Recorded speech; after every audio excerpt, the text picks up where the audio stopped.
As a public safety issue, the problems with the Johnson County Courthouse aren't new. The building is well over 60 years old. Step the rear, please. The courthouse is laid out in such a way that forces inmates to use public hallways. The sheriff's office has to stretch manpower to keep them separated from the public.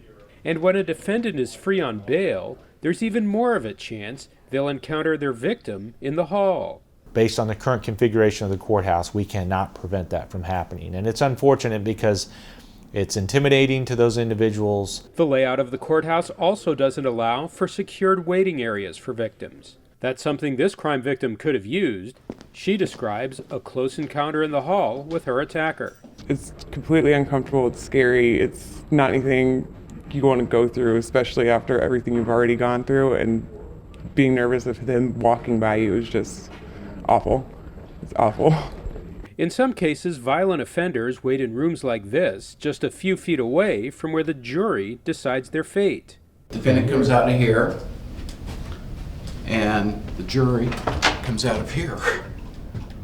And we're all in the same little area, and that's what we'd like to avoid. Another problem with the building is the normal wear and tear on an aging structure. It's easy to spot: crumbling walls, walls separating from windows, and a crack in an outside wall that starts in the foundation and stretches all the way to the roof. The courthouse also struggles to comply with laws protecting people with disabilities. The vast majority of courtrooms in this courthouse are not set up to allow a person with disabilities to come into the courtroom and testify. Most courtrooms lack ramps, and most doorways are too narrow. It's hard for someone in a wheelchair to wheel themselves through.